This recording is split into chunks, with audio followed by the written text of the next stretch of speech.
Part selanjutnya. 1 minggu sebelum pesta bangsawan, kabar mengenai pembatalan pertunangan Roman dan Putri Flora pun kini kian menyebar. Para penduduk mengetahui pembatalan pertunangan dari papan pengumuman dikarenakan kesalahan Putri Flora. Tapi ada sebagian yang berpendapat kalau itu cuma alasan. Mereka beranggapan kalau Viscount Loren merasa kasihan kepada Putri Flora setelah melihat Roman Dimitri yang dikenal sebagai orang idiot. Ada juga yang menyayangkannya ketika perang melawan keluarga Barco sudah di depan mata. Mereka telah membatalkan pertunangan tersebut karena mereka tahu kalau pertunangan itu terjadi, keluarga Loren bisa selamat dengan bantuan keluarga Dimitri. Karena pembatalan pertunangan itu sampai terjadi, mereka berasumsi kalau putra tertua keluarga Dimitri lebih parah dari yang dirumorkan. Dan ada juga yang mendengar tentang rumor Roman yang membantai Bloodfen. Tapi salah satu dari mereka berkata kalau itu alasan untuk menahan rasa malu setelah pembatalan pertunangan. Dan di tempat lain, terlihat salah seseorang tertawa melihat selembaran kabar tersebut. Dia pun berkata, tidak disangka Roman benar-benar membatalkan pertunangannya. Dia sungguh mudah dipengaruhi. Dia bertanya kepada pelayannya soal Roman, apakah akan datang ke pesta bangsawan. Dan pelayan tersebut pun menjawab kalau dia menerima surat keikutsertaan dari keluarga Dimitri. Diketahui orang tersebut adalah anak tertua dari keluarga Barco yang bernama Anthony Barco. Setelah kejadian tersebut, singkatnya 1 minggu telah berlalu. Hari pesta bangsawan pun kini tiba. Terlihat Roman sedang melihat pakaian yang akan dipakainya ke pesta. Dan Hans yang melihat itu pun lalu berkata, ini pesta pertama Anda setelah pembatalan pertunangan. Saya tidak bisa membiarkan Anda memakai pakaian yang biasa. Sedikit informasi, di area timur laut bernama Fluber berpendapat kalau pakaian untuk seorang bangsawan harus dibuat dengan menghabiskan banyak uang agar terlihat bermartabat yang sangat tinggi. Oke, lanjut. Kita teruskan kembali ke perkataan Hans yang mengatakan kalau Roman tidak mungkin memakai pakaian tersebut yang sudah dipersiapkan dengan segenap tenaganya. Sambil menunjukkan ekspresinya yang sangat sedih, Roman yang tidak punya pilihan lain karena tak mau menyakiti perasaan Hans, dia pun akhirnya terpaksa memakainya. Di luar kediaman Dimitri, terlihat Chris yang sedang menunggu Roman dan Kevin. Setelah beberapa saat, Kevin pun telah datang dan Chris datang mengomelinya karena keterlambatannya itu bisa membuat Roman yang harus menunggu Kevin. Lalu Kevin menjawab kalau dia belum terbiasa memakai sirah ini. Kemudian Chris pun bertanya soal penampilan Kevin yang aneh. Dan Kevin berkata kalau dia tidak menemukan sirah yang cocok dengannya. Chris yang melihat penampilan Kevin pun berkata dalam hatinya dengan mengatakan bahkan jika dia menerima bantuan dari tuan muda, tidak bisa dipercaya aku hampir kalah melawan orang sepertinya. Lalu Chris berkata, dengarkan baik-baik, kita berdua itu pengawal tuan muda. Juga muka Dimitri tidak dibesar-besarkan kalau reputasinya bergantung pada tindakan kita. Keputusan yang terburu-buru tidak dibolehkan, terutama kau harus menjaga mulutmu. Dan Kevin pun menjawab dengan berkata, siap Tuan Kesatria. Chris yang mendengar perkataan Kevin yang memanggilnya dengan sebutan kesatria, dia pun langsung senang dan berbesar kepala. Di tempat pesta, terlihat para undangan telah hadir dan berbincang-bincang dengan para undangan lainnya. Dan salah satu dari mereka berkata, benarkah Roman akan datang hari ini? Tidak kusangka dia akan menghadiri pesta Barco setelah membatalkan pernikahan politik yang dimintanya. Ketika dia tahu kalau keluarga Barco berusaha menyerang Loren, apa yang sebenarnya yang dia pikirkan? Dan tamu yang lain, seorang wanita pun berkata, karena itu orang-orang memanggilnya sebagai idiot. Kalau dia punya otak untuk berpikir, sudah pasti dia mengambil keputusan yang lain. Orang pertama pun meneruskan perkataannya dengan mengatakan posisi keluarga Dimitri jadi kian semakin tidak pasti gara-gara Roman Dimitri. Padahal Dimitri itu keluarga terkuat di timur laut. Rasanya sedikit tamak bagi mereka yang ingin mempertahankan hubungan baik dengan Barco. Tapi setidaknya dia menghadiri pesta untuk membetulkan kesalahannya. Tamu, seorang cowok berkata, sungguh bocah yang menggelikan. Dan salah satu perempuan yang dari tadi mendengarkan obrolan mereka pun kini bertanya kepada rekannya tentang Roman. Kemudian rekannya yang seorang cowok berkata, Kau akan tahu ketika bertemu nanti. Dia memberikan kesan yang sangat buruk. Dia bukan orang yang pantas diperhatikan karena tingginya cukup pendek dan tindakannya yang angkuh karena dirinya putra tertua Dimitri. Kemudian rekan yang lainnya seorang cowok meneruskan dan berkata, bahkan kalau aku wanitanya, aku akan mengusahakan segala cara demi membatalkan pernikahan. Selagi mereka asing menjelekkan Roman, pelayan keluarga Barco mengumumkan kedatangan Roman, dan seketika para undangan pun melihat ke arah pintu masuk. Setelah Roman memasuki ruangan, mereka terkejut dengan penampilan Roman yang berbeda dari segala faktor yang dulu mereka tahu.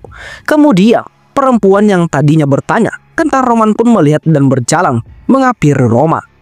Dia pun lalu memperkenalkan dirinya yang menyebutkan namanya, yang diketahui namanya adalah Sofia dari keluarga Grisel.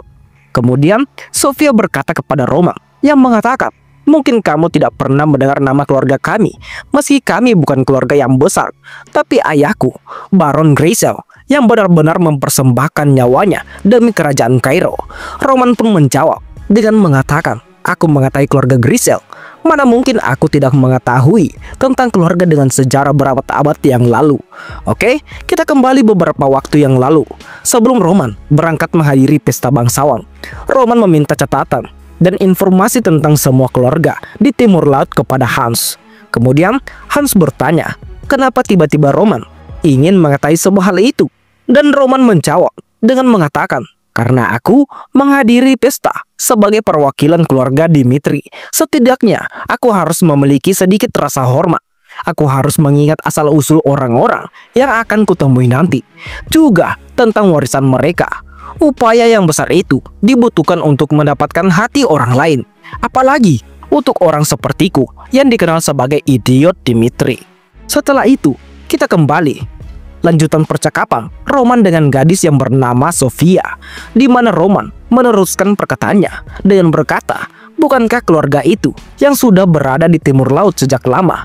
Kayu dari Grisel terkenal dengan kualitasnya yang sangat tinggi di kerajaan Kairo, dan kudengar saudaramu telah berhasil merasakan mana. Kuucapkan selamat atas pencapaian saudaramu.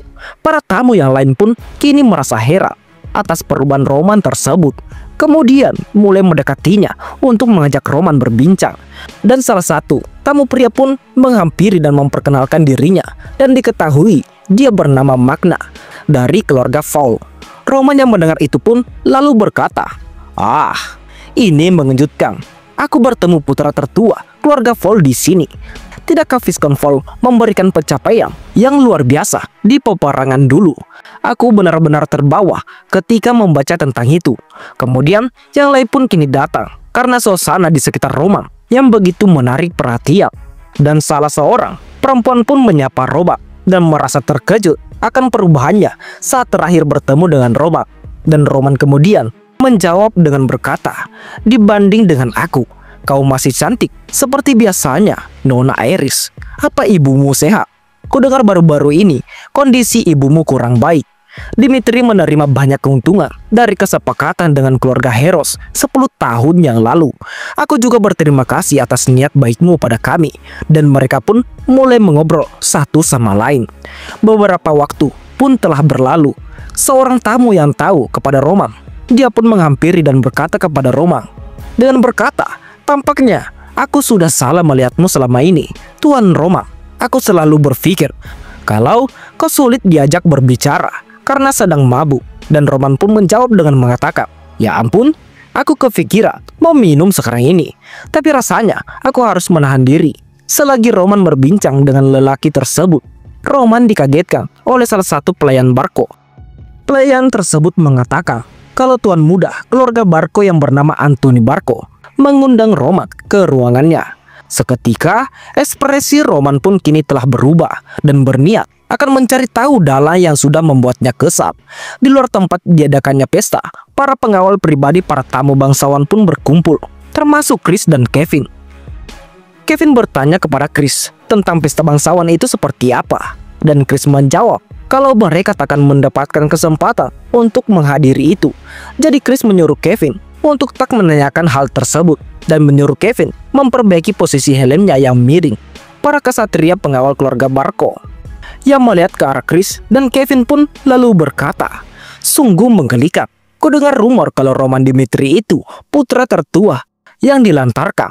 Tapi tak disangka ia membawa bocah yang bahkan tidak bisa membawa pedang dengan benar sebagai pengawalnya."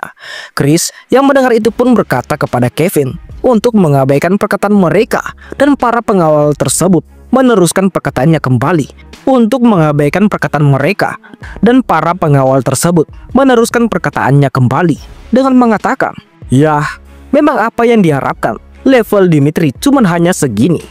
Oke, kita kembali ke situasi Roman yang akan bertemu dengan Anthony Barco di dalam kastil. Tapi sebelum itu, ada sedikit kisah tentang pertemuan Roman dan Putri Flora. Diceritakan saat dulu diadakan pesta bangsawan yang sama seperti sekarang. Roman melihat seorang gadis yang sangat cantik dan mempesona. Selagi Roman sedang melihatnya, dia dikagetkan oleh Anthony dan berkata, "Siapa yang sedang kau lihat, Roman?" Roman pun bertanya kepada Anthony tentang wanita yang berada di depan mereka. Dan Anthony pun menjawab pertanyaan Roman dan berkata kalau wanita yang disebutkan Roman adalah putri dari keluarga Loren yang bernama Flora, yang disebut sebagai bunga dari Loren. Dan pada saat itu juga Roman jatuh cinta pada pandangan pertamanya. Setelah diceritakan awal mula Roman bertemu dengan Flora, kini kita kembali di situasi di mana Roman akan mendatangi ruangan Anthony Barco. Dan saat Roman masuk, Roman disambut dengan perkataan Anthony yang berkata, "Apa yang terjadi padamu? Ketika aku tidak melihatmu, kudengar kau sudah berubah. Tapi tidak disangka kau telah berubah sebanyak ini. Duduklah dan ceritakan semuanya padaku." Roman lalu berkata dalam hatinya, yang mengatakan, jika dia adalah Anthony Barco, ada sejak orang lain di sini. Melihat menyuruh mereka pergi sebelum aku sampai. Sepertinya dia punya rahasia yang mau disampaikan kepadaku. Kalau begitu, akan kubuat dia merasa nyaman. Dalam artian sebaliknya. Dan Roman lalu berkata, "Aku juga kurang tahu. Dulunya aku mengamburkan uang demi mengubah diri. Tapi sekarang aku terus berubah setiap harinya. Meski aku tidak melakukan apapun. Dan omong-omong, senang bisa bertemu lagi denganmu." Anthony berkata, "Kurasa bisa kuambil kata-kata dalam sisi positif. Jujur saja, entah apa yang ada dalam otakmu. Tempo dulu, ketika kau orang yang meminta pernikahan politik dengan Loren dan mempertaruhkan pertemanan kita, telah tertangkap basah, sedang tertidur dengan sepupuku di kamar pelaka. Tidak peduli sebanyak apa rahasia yang aman di pesta bangsawan ini. Tidak kusangka kau sampai sejauh itu ketika pernikahanmu sudah di depan mata. Dan kalau begitu, bisakah kuanggap kehadiranmu dalam pesta ini sebagai penerimaanmu atas tawaranku? Akan kupastikan ini menjadi rahasia. Jadi, mari kita bicarakan pernikahanmu dengan keluarga Barco." Dan Roman yang mendengar itu pun kini bingung. Dan pada waktu yang bersamaan, kenangan Roman yang dulu kini mengalir di pikiran Roman, sehingga membuat Roman syok. Di ingatan itu, terlihat Roman sedang berada di depan pintu masuk sebuah ruangan. Lalu dia pun berkata, "Aku memang mengkhianati Anthony Barco dan memohon pada ayahku untuk menjalankan pernikahan politik dengan keluarga Loren. Aku tidak menghindari mereka selamanya. Akan kumanfaatkan kesempatan ini untuk memperbaiki pertemananku dengan mereka." Setelah Roman masuk, Anthony berkata, "Kau terlambat, Roman. Biar ku perkenalkan padamu. Ini sepupuku bernama Emily Barco. Kau tidak keberatan dengan sepupuku di sini minum bersama kita, kan?" Dia hanya mondar-mandir sendiri. Soalnya ini kali pertama sepupuku di sini. Roman pun dengan polos berkata kalau dia tidak mempermasalahkan hal tersebut. Dan setelah itu, Anthony pun menyuruh Emily menuangkan minumannya. Namun, saat Roman berkata kalau dia akan menuangkannya sendiri, Anthony yang mendengar itu pun langsung berkata, "Bajingan, apa kau berlagak karena akan segera menikah?" Dan Roman mau menjelaskan tentang itu pun dipotong oleh Anthony yang mengatakan kalau Roman tak perlu khawatir karena Barco sudah tidak peduli dengan keluarga Loren. Roman yang mendengar itu pun senang dan akhirnya mereka pun mulai minum-minum. Setelah beberapa waktu telah berlalu, Roman yang mabuk berat kini tak sadar dengan apa yang sudah terjadi. Dia pun bangun dan melihat seseorang perempuan di hadapannya dengan keadaan telanjang. Di saat Roman terkejut dengan apa yang dilihat di depannya, tak lama Anthony pun datang sambil berteriak dengan berkata, "Apa yang terjadi di sini? Roman, apa yang sudah kau lakukan?" Roman pun berkata kalau dia tidak mengingat apa yang telah terjadi Karena terlalu banyak bingung, Anthony lalu berkata kepada Roman dengan mengatakan, "Dengarkan baik-baik, Roman. Ya, itu bukan urusanku kau mau tidur dengan siapa. Tapi kau sudah menodai nona keluarga Barco. Aku tak bisa membiarkan masalah ini begitu saja. Akan kuberi kau pilihan. Kusabarkan kebenaran ini. Dengan begitu pernikahanmu akan dibatalkan sepihak, atau kau menikahi keturunan langsung dari keluarga Barco untuk memperbaiki hubungan kita. Aku benar-benar murka atas tindakanmu. Tapi kalau kau menjadi orang Barco, aku akan meredahkan amarahku, juga memaafkanmu. Sekarang, apa yang akan kau lakukan?" Setelah mengetahui dengan apa yang telah terjadi kepada Roman yang asli, dan Roman yang sekarang kini berkata dalam hatinya, dengan berkata, rupanya itu yang telah terjadi. Kepingan puzzle-nya kini sudah tersusun. Kalau pernikahannya batal karena Roman sudah meniduri anggota keluarga Barco, kehormatan keluarga Dimitri akan runtuh seketika. Dimitri sudah mendapat banyak kritikan karena berasal dari keluarga jelata. Kemungkinan Roman tidak punya keberanian menerima amarah ayahnya. Meski begitu, tidak mungkin juga dia memilih yang terakhir karena dia sangat mencintai Flora. Dia pasti tidak mau membatalkan pernikahan yang dimintanya dan merusak nama Flora dalam prosesnya. Jadi, dia memilih bunuh diri ketika sudah datang waktunya mengambil keputusan. Dia berharap kematiannya akan menyelesaikan semua masalah. Lelaki yang tak pernah mencapai apapun dengan kekuatannya sendiri, itulah Roman Dimitri. Sungguh malang dan menyedihkan. Anthony berkata, "Kenapa kau ragu-ragu, Roman? Persatuan keluarga kita itu akan menjadi sesuatu yang membuat seluruh wilayah timur laut terkejut. Tidak ada yang akan melawan kita. Dengan begitu, kau juga akan memegang kekuatan yang mutlak di timur laut. Tidak ada alasan untukmu menolak." Dan sebelum menyelesaikan perkataannya, Roman memotong dan berkata, "Cuman demi itu, aku harus menerima tawaran politik ini. Cuman demi alasan itu." Lalu, Anthony menjawab, "Kau pasti salah paham di sini. Ini bukan pilihan. Kalau kau menolak, akan kubeberkan kejadian itu ke dunia. Menurutmu, apa yang akan terjadi kepada reputasi kepada keluarga Dimitri? Pikirkan baik-baik kalau mau menjalani hidup seperti itu." Namun, sebelum menyelesaikan perkataannya, Roman menaruh kakinya di atas meja lalu berkata, "Harus berapa kali kusampaikan supaya kau dapat mengerti. Keluarga Dimitri tidak perlu menerima tawaran keluarga Barco demi alasan yang menyedihkan seperti itu." Beberapa waktu pun berlalu. Akhirnya, Roman keluar dari ruangan Anthony.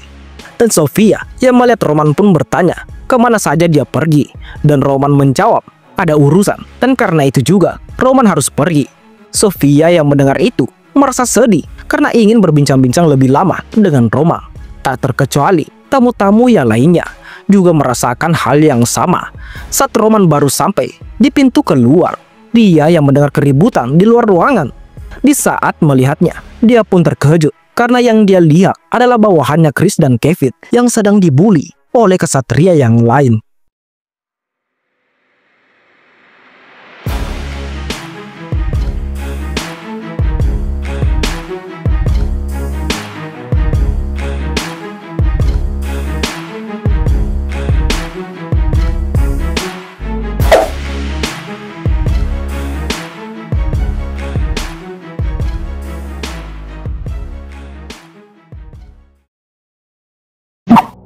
Par hari ini telah selesai. Bagaimana lanjutan ceritanya? Jadi, bagi teman-teman yang ingin lanjutan cerita kali ini, teman-teman bisa support Mimin lewat like, komen, dan jangan lupa subscribe channel ini. Dan bagi teman-teman yang ingin support beliin Mimin kopi, teman-teman bisa cek link di deskripsi. Di sana ada link sawernya Mimin. Oke, mungkin sampai di sini saja video kali ini. Terima kasih semuanya. See you next time. Bye bye.